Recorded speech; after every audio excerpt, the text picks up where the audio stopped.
Hello, everybody, and welcome to another episode of the Reach Films podcast. I'm your host, Jeff Fagan, and today I have a very special guest waiting behind the scenes, and today's guest is Josh Sattin.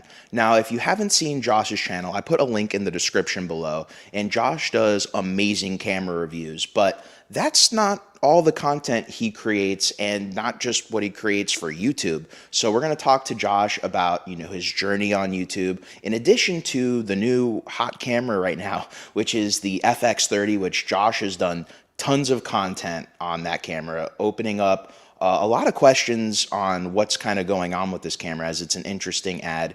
And we'll kind of jump around, talk a little bit about camera news. But without further ado, I'm going to bring on Josh. Josh, how are you doing on this Friday afternoon? I'm doing great, Jeff. Thanks for having me on, man. This is going to be fun. Oh, yeah, dude, I'm excited. I'm excited. When we linked up and you were like, hey, let's do a podcast someday, I'm like, dude, with you? Of course, like in a second. Thanks, man. Yeah, no, dude, I love your content. And, as we were talking backstage earlier, I was telling you how I was actually first introduced to your channel through watching the Golden Hour podcast, when Dave used to do, interviewers with other content creators, and he did an interview with you, and I think you guys were talking about the C70. I think maybe that just came out at the time. And so I just started watching your videos, and as you know, with the algorithm, more videos started popping up, and I'm like, all right, I really dig what this guy's putting out. I'm going to have to hit that subscribe button and catch, everything that's going down, because you're way more analytical, with your videos on all the different cameras than I am, because I think the difference is like you're definitely trying to like do this for real, like this is like a secondary job for you, whereas for me I just like testing out gear. This is like an outlet for me to do that, so it's great to see someone who like dives into the content and really gets into the nitty-gritty. Thanks, man. Yeah, I've been on Dave's podcast a couple times, and it was really cool to connect with him, and we're still in touch. And it was cool to be able to share my story, because like, as you were saying, like I got into this in a very different way than I think a lot of people do, in that I started a YouTube channel based on farming. So my other YouTube channel, which has over 200,000 subscribers, that I ran for about 3 years. I haven't posted in a little while because I'm not farming right now. But that channel is really what got me into videography. I didn't have any background in this stuff whatsoever. So through the last three plus years, I just get nerdier and nerdier about cameras and gear, and like learning how to color grade and make cool stuff and all that. And so that's sort of where I'm coming from. And starting the second channel has been interesting. And now I'm, as you said, like getting very analytical about the tools and testing and stuff like that. And yeah, it's been a blast. Oh, dude, it's been a pleasure to kind of see you grow, and like grow quickly as well. So when did you start your personal Josh Sattin channel? Like within the past year or longer than that? So it's funny, the other channel I changed the name of the other channel was Josh Sattin. I changed that to Josh Sattin Farming. So Gotcha. This channel that we're talking about had a different name, which I started like about 2 years ago and posted a few videos, and then I stopped because I didn't like the direction I was heading. It didn't make sense. And then I just sort of put it on a shelf for a year. But basically I restarted that channel, I think it was like August, September of last year. So okay, it's been about that long. And I wouldn't say I've been like actively very serious about it until probably early this year, I would say, is when I started putting more time into it. Okay, and that makes that's basically when I started seeing a lot of your content, was earlier this year. Like a lot of your C70 stuff, R5C when you got it. I saw a lot of your Canon stuff, but really I think, and it's going to make sense to you, because at the time I was just a Red and Canon shooter. I didn't have any, even though I've used Sony, I never used Sony, so I wasn't really getting any of that stuff in my feed, with the algorithm. yeah, absolutely. But I've been bouncing back and forth between Canon and Sony basically, the last few years. And so I find things in both systems that I love. And I know you are using both now too. And so it's hard to pick one or the other because there's benefits in both of them. So yeah, it's also nice as a reviewer to be in both systems, because I don't see that very often. No, not at all. And it's funny, so I shot with we'll call these the current gen mirrorless that have like insane autofocus and all that stuff. I actually own my first mirrorless that I picked up with good autofocus was the FX30 when I was working over at Grant Cardone's offices. And before then, I was only shooting on cinema cameras, because I was shooting mostly documentaries, doing corporate gigs, shooting narrative projects. So like black magic and red was like my way of life, you know, having cameras that had zero autofocus. And I was one of those guys where I'm like, autofocus, what is that? Like, you're never going to use that in video work. And like in narrative, like, no, you're probably not. But for a lot of other content creation, like all the doc stuff I'm doing, all the corporate gigs, all the events, like it opened my eyes with the FX30. And it's funny that I jumped to Canon from there just because I had the red Komodo at the, and I still do, but I had the red Komodo, and I had all these RF lenses and like adapters and whatnot. So I'm like, Sony and Canon, well, it's less of an investment for Canon for me. But now that I have the FX30 and I'm kind of back in Sony land, it reminds me of a lot of the features I was missing with the Canon. As many say, the C in Canon stands for compromise. It's been great, especially for the live streams. Because you know, I do a lot of live streaming for one of the companies I work with, and I was using the Canon cameras for, you know, the past, I guess, year or so, and it's like a pleasure to jump into this Sony camera and literally just have decent quality video, plug into the USB-C. That's actually how I'm streaming right now. I'm just literally taking a USB-C out, putting it into my MacBook Air, and it's powering the camera, and I'm getting a video feed. Only 720p, but for this, it's fine. And I've never been able to have a camera that did that before at like decent quality. So I think I missed the boat on jumping over to Sony, even though I love Canon still. It's just got its compromises. Yeah, there's a lot of benefits, as you said, to the Sony world, and until it's seeming like recently now with some of the newer cameras that are coming out, there's fewer compromises with Canon, and you know, Sony, for a lot of their cameras, they just work really well. They're just like, there's less friction. You know, it's all personal preference of what you value and what you're looking for with these cameras. 100%. And each one has its strengths too, which is kind of like, I guess we can jump into the first subject. You know, the FX30 has been a very interesting camera release from Sony, because typically Sony's the company that puts out the more expensive camera, and you're paying that kind of Sony tax to get, you know, a really good camera. And with the FX30, it's a 10-bit camera that is a crop sensor, but under $2,000 from Sony. You know, it's only a few $100s more than its closest competitor. And with the features compared to, you know, I guess the closest competitor is the R7. I was really surprised, even with some of the issues you found with this camera. Still, I think for the money, you really can't go wrong. I think this is going to be the gateway drug camera that brings a lot of people into Sony's like cinema side of their ecosystem. I think that's really what they're banking on, and it seems like Sony now of 2022, and you know, it's really trying to go after every little part of segment of the market, right? So they're coming out with all these different cameras, and there's still a gap there. Like, I still think they need to come out with a good hybrid Super 30 or APS-C camera, you know, replacing their 6000 series with 10-bit and all that stuff.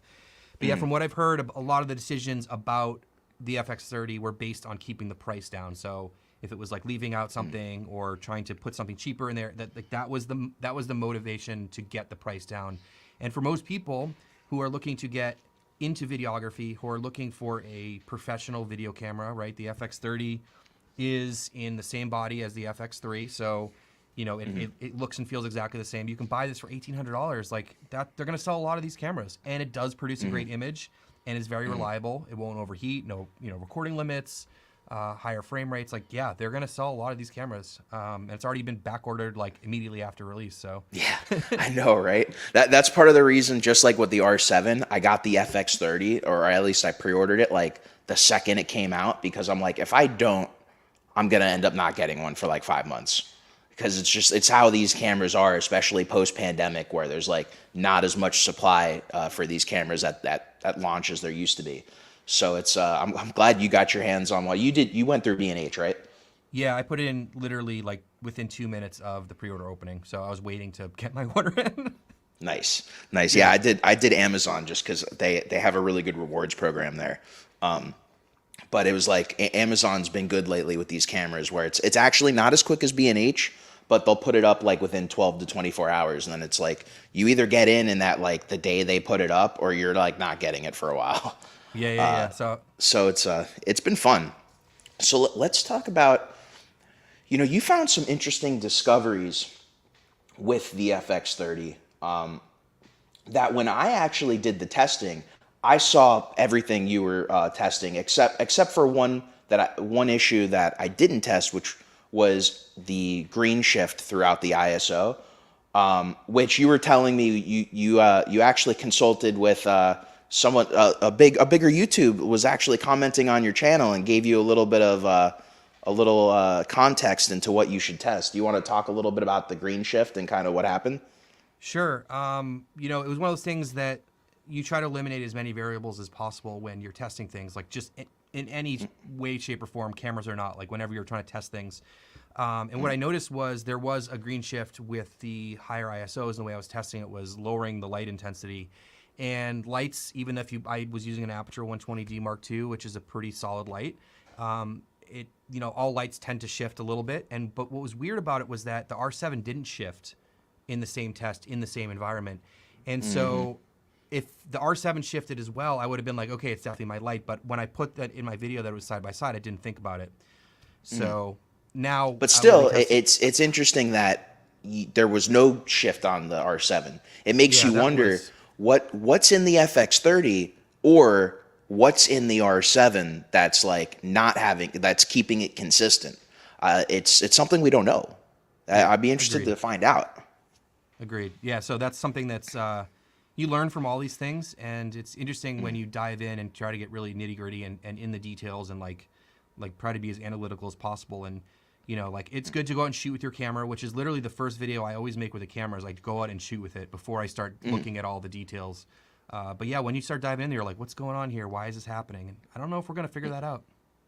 Yeah, and we're not engineers, so it's like we can only report on like what we see. Like we don't know what's causing it. Right. Hopefully, the Sony engineers, I know one cool part about Red, and this kind of ties in with what we're talking about, is they watch our videos.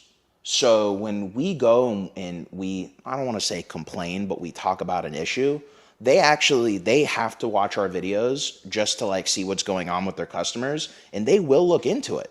And so I would hope Sony, looks into videos like this. And for instance, your big thing was you found some issues with ISO 2500, and you would hope that the engineers would be given your video and be like, hey, someone found this. Why don't you kind of test it out and see what's happening here on your end? I would hope Sony does that. I hope so too. I mean, the reason that I do these tests, I make these videos, is providing value for my audience, providing information, and helping them with decisions if they want to buy this camera or not want to buy this camera, what its strengths and weaknesses are. So when they get it, they know what to expect, right? There's no surprises, because it doesn't have to be Sony. It could be Canon. It could be a microphone. It could be a light. It doesn't matter. That's why reviewers do what we do, is because, we need to make sure that if the company says it does this, that it actually does this. And that's sort of what led me to making that video was, the fact about dual base ISO, which is what we're talking about here with the FX30, using their definition, it should have similar noise and dynamic range at the two bases. And, Gerald, in his video, in his testing, he has, a Zyla 21. He can technically measure the dynamic range, and it was similar at the two bases. But for everyone who's buying this camera, and a lot of people are going to be, either beginners or maybe just buying their first advanced camera like we talked about, for every other Sony camera that's got either a dual base or dual sensitivity ISO, so we're talking most of the cameras that they have, you see the noise clean up when you hit that second base ISO in S-Log3. So this one doesn't do that. And so that's why I made the video. And so I don't know exactly what's going on. Like you said, we're not engineers. We don't know what's going on behind the scenes. There's a lot of questions mark about noise reduction and all that sort of stuff. And I do believe the dynamic range is going to be similar. Like the dynamic range is probably better, or from what other people have said, because I haven't tested it, is better at 2500 than 2000, which makes sense for a dual base ISO. But for most people, dual base ISO is a great selling point. And they're buy a camera and they've seen magic that happens on the A7S III or the FX3. When you go from 10,000 to 12,000, everyone's like, whoa, that's crazy cool.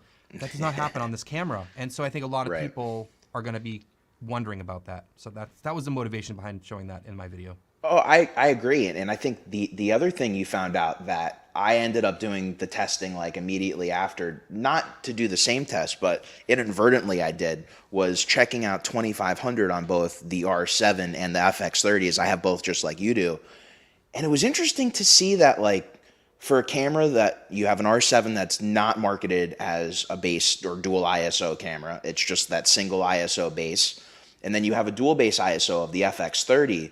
The noise patterns are very similar on both of those cameras. Now, I guess the one difference would be is you can't expect the R7 to maintain its dynamic range at 2500, whereas you can on the FX30. But still, like you're saying, a lot of people, they're going to hear dual base ISO and they're going to think, hey, well, I can shoot at 2500 and get super clean images all the time. And it's not quite the case. It's not, I don't think the images look bad at 2500. They're just not, squeaky clean.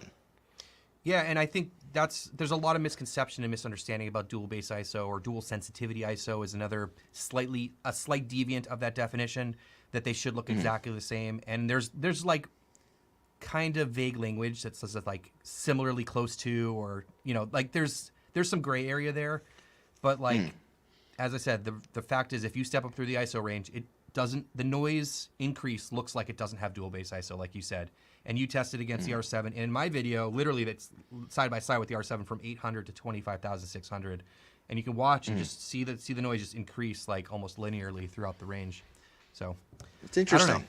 Yeah, it's very interesting. It doesn't make it a bad camera. As you said, doesn't make 2500 look bad. It's just something I've found with the noise pattern. That's it. It's basically like anybody who doesn't want noise in their image should be aware that you're going to have the noise. Yeah. Yeah. It's very simple. And that's why yeah, it's the same reason why people like Gerald and Cine D go out and test the dynamic range, because what the manufacturer claims, if they say it has 15 stops, we go and test it and go, it's really like 12 and a half. You know what I mean? So it's always good that we test against what the manufacturer is saying. Yeah, I mean, to give Cine D credit, I remember a lot of Komodo users went crazy when they did their ISO or their dynamic range test. I don't know if you saw it, but they were basically so they went and said that the Komodo had, I think it was like 12.5 stops of dynamic range, and Red says it has like 16. And so a lot of Red users were going like pretty nuts on it. And I'll give Nino some credit. Nino was like sharing their results in the Komodo users group. So like he was opening himself, and I think Gunther is the one who does the ISO testing or the dynamic range testing for them. But like they were opening themselves up and like being completely transparent with everybody. And although I didn't like to hear the finding that the Komodo may only have 12.5 stops, they were very open with their testing. And the only thing I would say is I feel like it's a little bit closer to 13, but I do agree with them that like it's not a camera that actually shoots 16, but those guys, they get to it. They're like very analytical, and that's why I have much respect for them, especially willing to put themselves out there and like the path of heavy fire from a lot of angry users. So it's cool.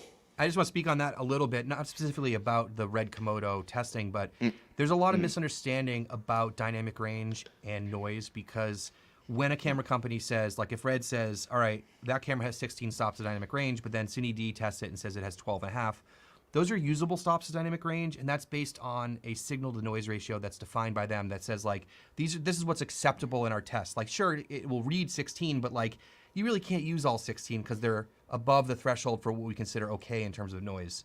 So I think there's a lot of like misunderstanding about dynamic range and noise, and it's a complicated topic. I think that's part of the issue. 100%. And I think everyone has their own interpretation, as many do in life, of kind of like what the situation is and how they interpret it. I mean, like even when I was in film school, like it outdated film school at this point because it was over like 10 years ago, but it's like everyone had their own opinion on what camera was better and what lens is better and how cameras work, and is 8-bit better than 10-bit at the time. And it was like,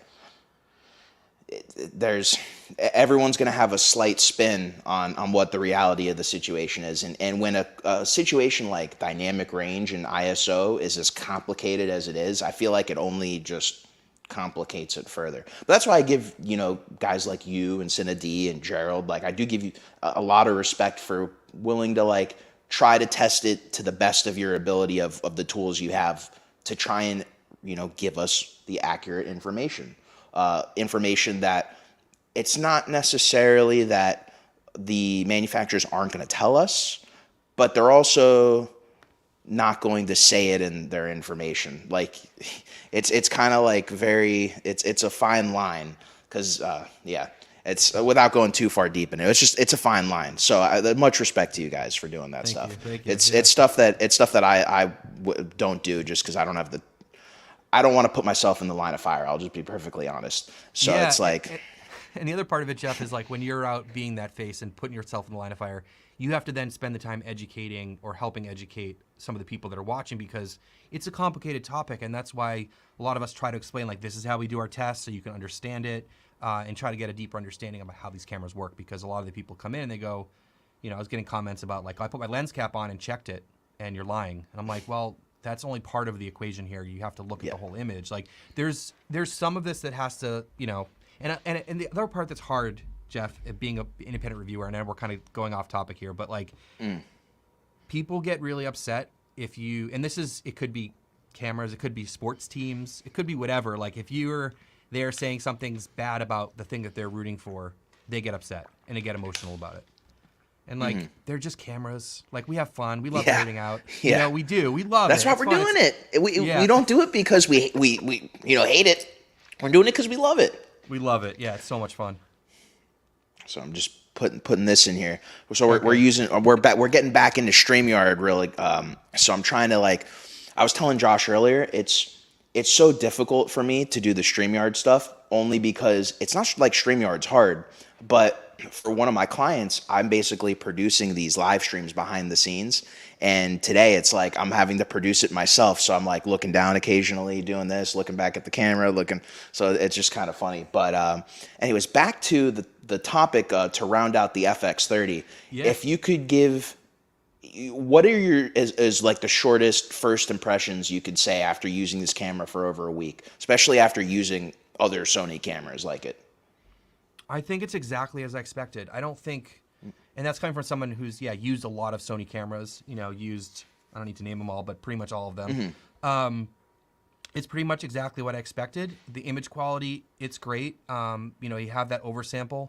I think a lot of people, not everybody, but a lot of people, especially the people who are watching on YouTube, are shooting on full frame now, and so you have to have a little bit more realistic expectations about a APS-C size sensor, which. It is what it is. Like, it's going to have some more limitations in a camera like this. I'm not saying every APS-C camera because, things like Red and Ari are, Super 35, and they're amazing cameras. No one's going to take away from that. So it's not really that in particular, but at this price point, solid camera. It works really, really well.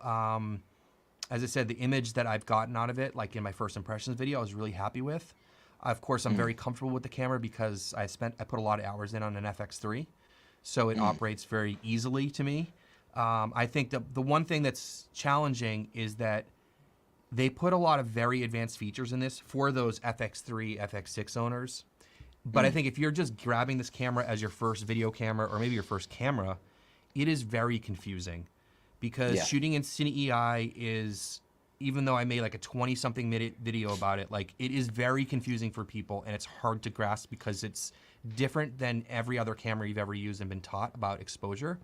So to me, like, it's great that they include it, but it's gonna like complicate things for people that are just buying into the camera.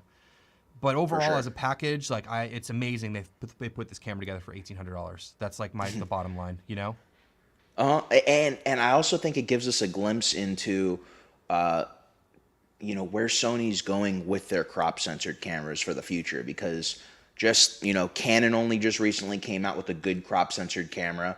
This is really like Sony's best crop censored camera they've come out with so far. So it's like, I'm interested to see if they come out with some like A6000 whatever, and it ends up using the same sensor. Maybe it doesn't have, like unlimited recording, but maybe it shoots, oversampled 4K 30, maybe 4K 60. I don't know, but it's a good sneak peek on what's to come for sure. Yeah, I would definitely like to see this with an EVF without all the cinema stuff. Basically, an R7 version of this camera, and then have the photography features.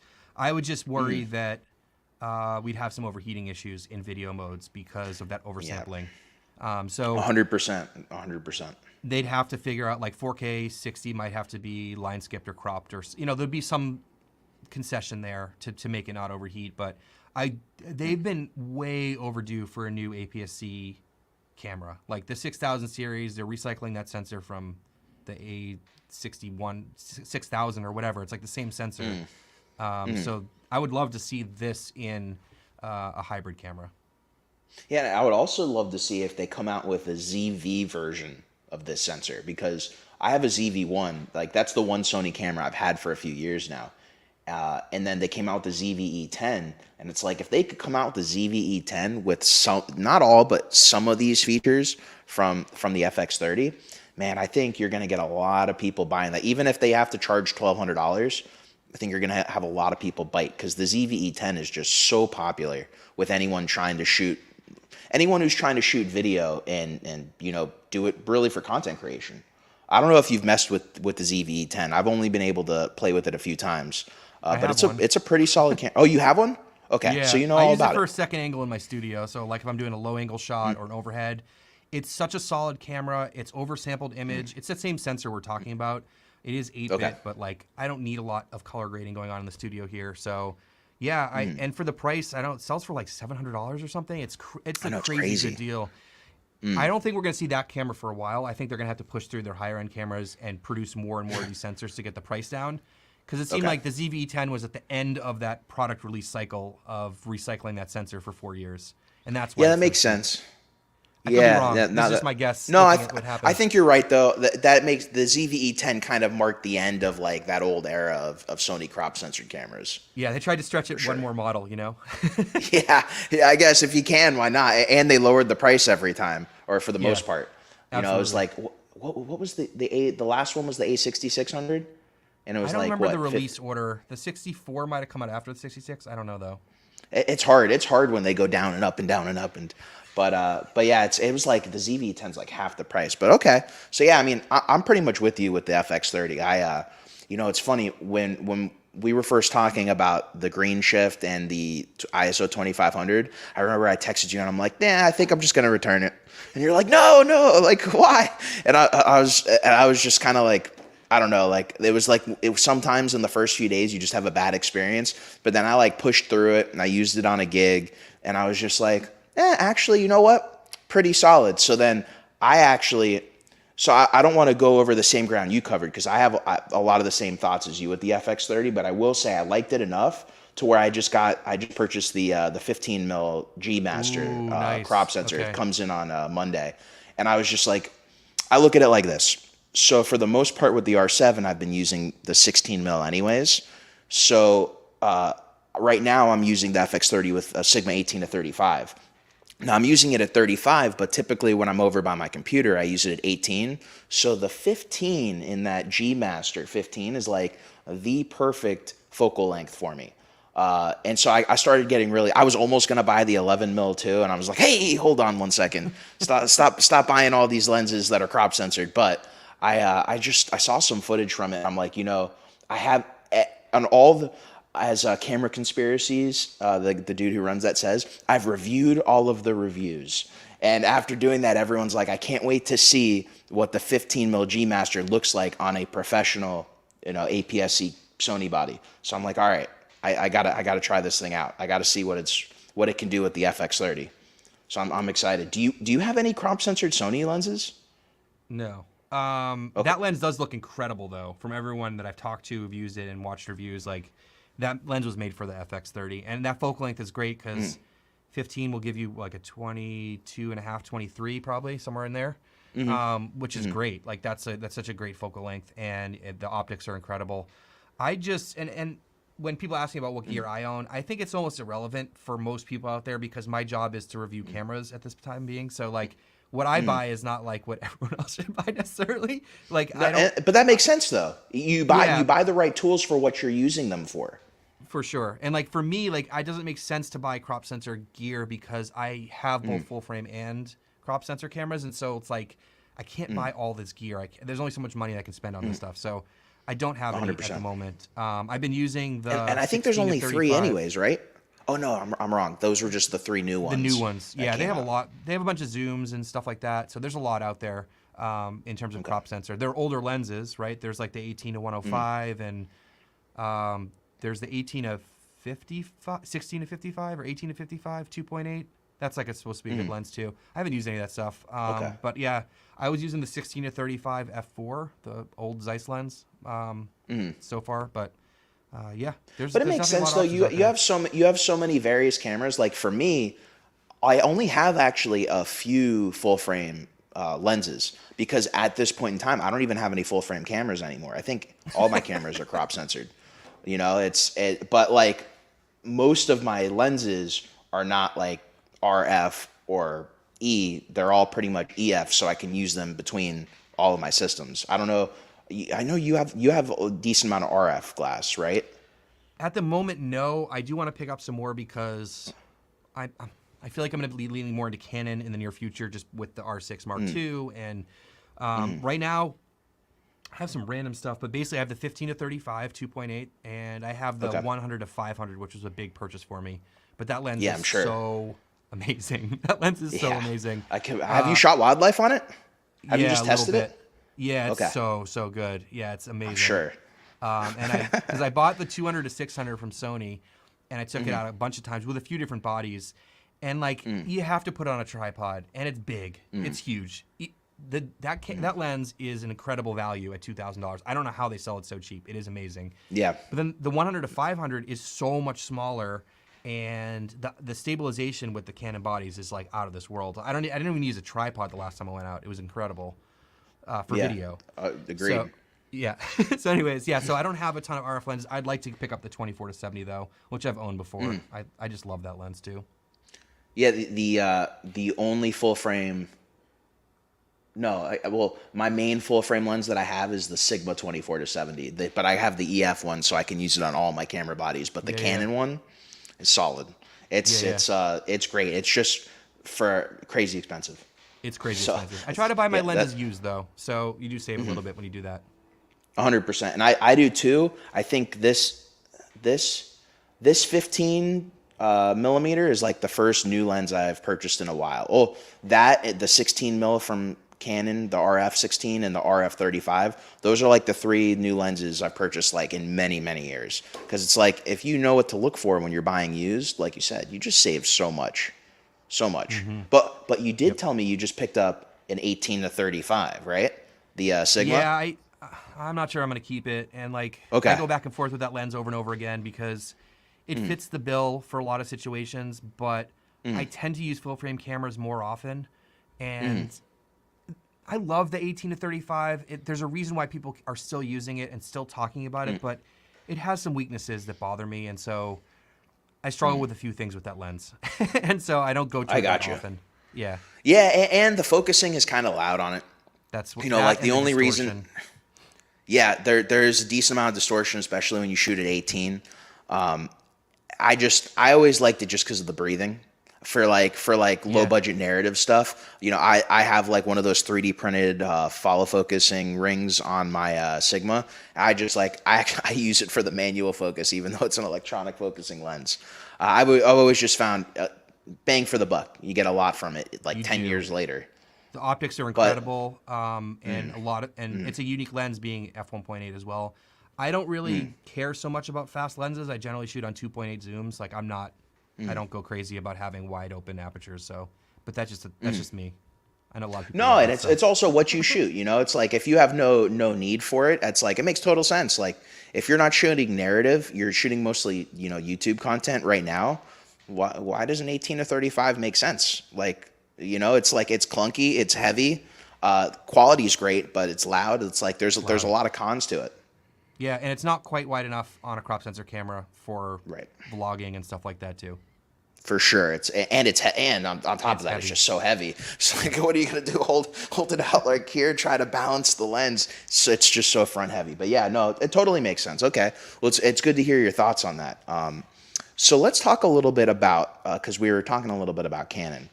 The R6 Mark II was announced this week, and I was joking with you before the stream started because I'm like, it's funny, I happened to sell my R6 on Monday, and I found out that the R6 Mark II was getting announced Monday night, and I'm just like, whew, let's see what this ends up being. And it's an interesting release. I made a video on it basically asking everybody, what do you think about the R6 Mark II? Do you think it's an update, or do you think it's an upgrade? So I kind of want to ask you, what do you think? Do you think it's more of an update, or do you think it's an upgrade from the R6? I don't know if I can pick one of those two words, but I'll give you my thoughts. Okay. I think there's a couple schools of thoughts on this. Maybe this is what you're asking. One part is like, for people that are looking at the R6 or own the R6, they're like, couldn't you have just made this a firmware update for the most part? Like, couldn't you have just solved a lot of this stuff? Which, if you look at the R5, and I'm still like, I made a video about like how upset I was, or mixed feelings about the R5 update, because they finally said, oh yeah, this camera doesn't overheat. We'll just fix that 2 years later. And so that's crazy. And first of all, so I think for a lot of people, they look at this and go, hey, you could have done a lot of this with firmware. This isn't really like a new camera. But then I take a step back and I think about where Canon's been. And I put out a video this morning, which I covered a lot of this stuff, but it's like, Canon's been playing catch up in the mirrorless world. They hung on a DSLR a lot later. And so I think with the R7 and the R6 Mark II, they are right there now with Sony. Like, they're not behind anymore. And so the big issues are overheating, no time limits. I'm sure there's other compromises, as you said before. You can call them cripples, whatever you want to call them, with these cameras in terms of video. But they really like pushed hard with this camera, and it checks off a lot of boxes. And I find it really fascinating just how different the marketing is from Canon and Sony. That's what I sort of think about sometimes. And that, like, when Sony has a new camera, they invite all these creators, influencers, and everyone's talking about it. It's like, and then Canon just released that thing at midnight, and like 5 people put out videos, and I was like, that was the release. Yeah, they're like, we gave it to like 5 creators. They'll release it between midnight and whenever, and that's it. That's our press release for this. And the other thing is they came in at the same price as the A7 IV, and that was mind-blowing to me. That was really crazy to me that it's the same price. Like, they could have that for more. sure was a target. They were like, this is who we're competing against. This is who we have to be at price-wise. And it's interesting because a lot of the other, like Sony now, like when they put out a new camera, they charge more than they did for the previous version. They used to like come out at the same price and then lower the old one, and Canon stuck to that model. So they came in at the same price 2 years later. Which, and Canon hasn't done that in many years. I remember I was watching Dave's podcast again this week, the Golden Hour, and he was saying how you look at a 6D Mark II, which is an old camera now, they're still selling them for $1,400 over at Canon. And it's like, this is the first camera. They've lowered the price, or they've kept the same pricing. Yeah. Crazy. Yeah. So I think that's the only reason. Deal. I don't know if you're a photographer, I don't know. It would be hard to try to justify that upgrade from the R6 to the R6 Mark II. But as a videographer, there was a few big things, like as of you just sold your R6 for those reasons, overheating, right? That's just unacceptable, right? For if you're a videographer. And the fact that it shoots 4K 60 uncropped, oversampled is massive for a lot of people, especially if you're doing real estate or content creation of any sort. Like, not being forced to crop in is a massive deal, I think, for that camera.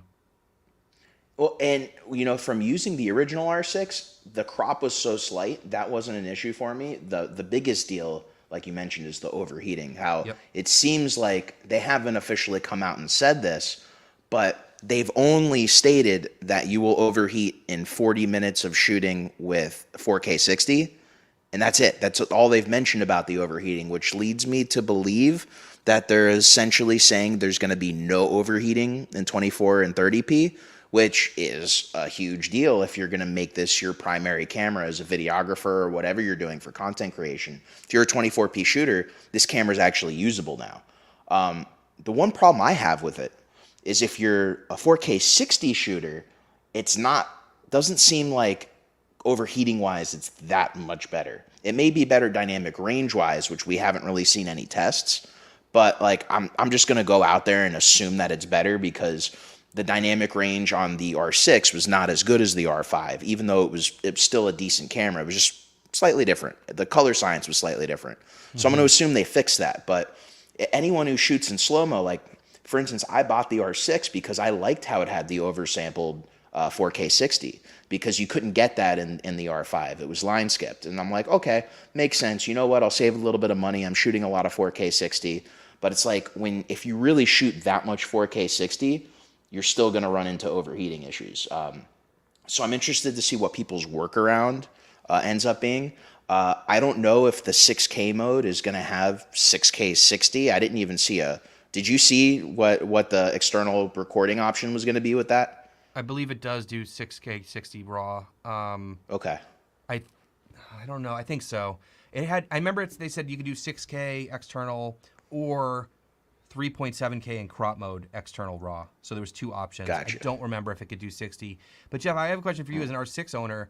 Like you're talking about overheating in 4K 60. Like that 40 minute that they're quoting, that's like continuous recording in 4K 60. Correct. Right. I have a feeling that or leaving it on, or leaving the camera on in the 4K 60 mode. Okay. I heard recording. So we're going to have to wait to see that when this comes out and people actually use it, right? But yeah, my issue would be it seemed like whether I was in 4K 24 or 4K 60, even if I wasn't recording, and again, this is just my experience, I was still having the issue. Like even leaving the camera on sometimes. That's why the wedding that I just shot a few weeks ago, we would turn the camera off. Like we wouldn't even leave it idle when we weren't shooting because we got to the point that it was overheating so much that we had to in order to like get through the whole wedding because my second shooter was using that R6 as his primary camera and I was using the Komodo and R7. But again, we won't know until we have it in hand. I'm just trying to be conservative and say like if they're saying 4K 60 overheats in 40 minutes, you're probably going to get longer. Right, it's not going to work for a wedding is essentially what I'm getting at. Right. So there's always like different use cases, right? Like for me, I think 4K 60, I think B-roll, short clips, stuff like that. But I know wedding videographers that shoot the whole wedding in 4K 60, so they have the option to slow it down. I don't think this camera is going to work for that. I feel like if you ran that camera out in the heat on a summer wedding, that thing's not going to run all day in 4K 60. And I should add location. So we were shooting this in the Florida Keys. So it's not the coldest spot to shoot a wedding. So it was like it was the place to put that camera to the test to see how it would handle.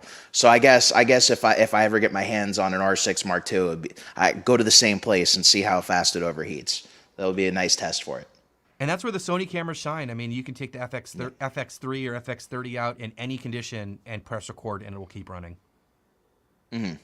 Yeah, that's what's great about them. I mean, they have big fans on them, but like that's why they have the big fans on them, so you can deal with that stuff.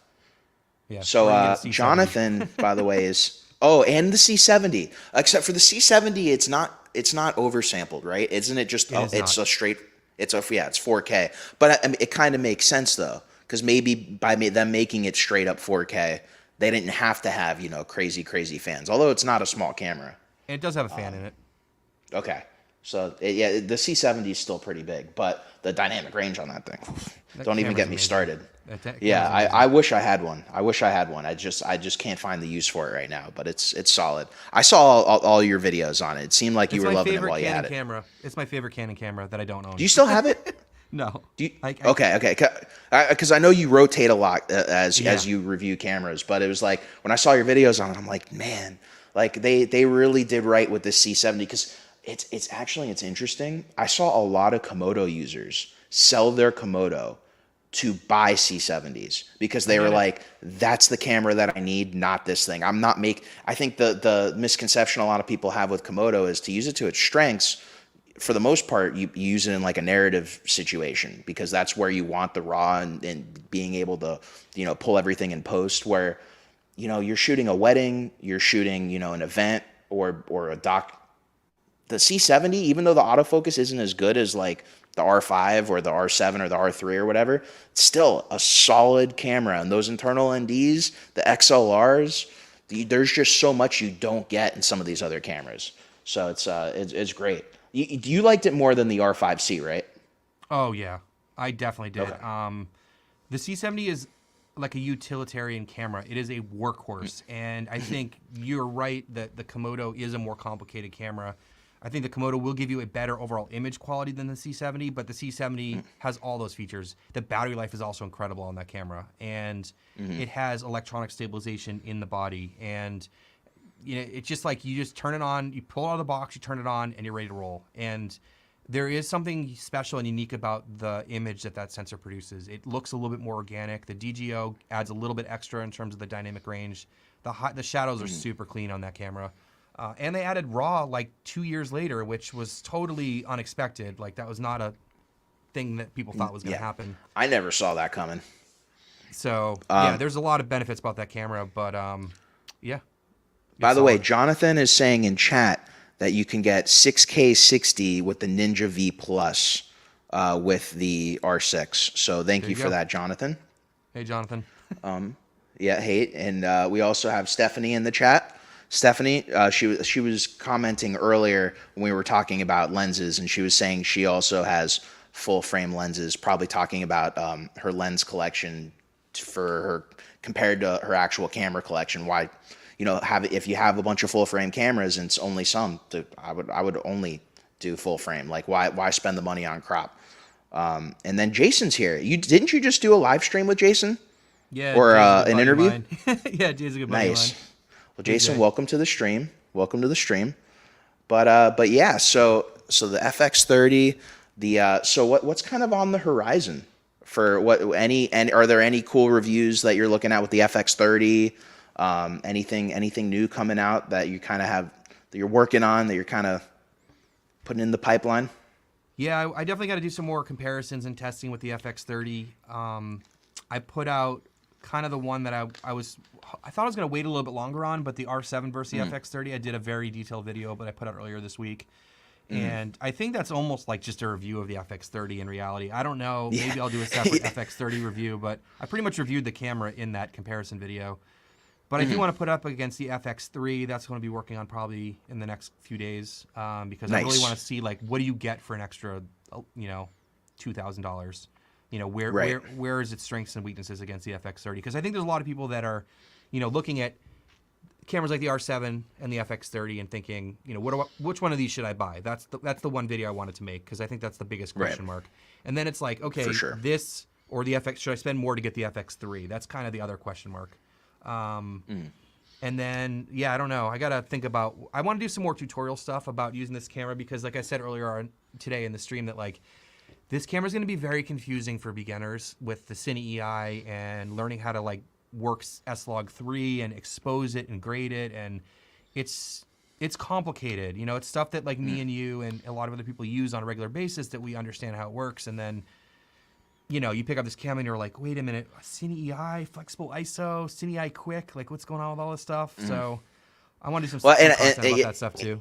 And I think a lot of people just don't understand dynamic range in general. Like when I was shooting the wedding, my second shooter, I go and I look at his camera and I saw he's shooting ISO 100 in C-Log on the R6. I'm like, oh, what are you doing? He's like, I'm trying to expose the shot, man. What do you think? I'm like, no. You see that L next to 100? That's for lower dynamic range. Like we got to bump this up to 800, man. He's like, but that's not how I do it. I'm like, no. That's how we're doing it.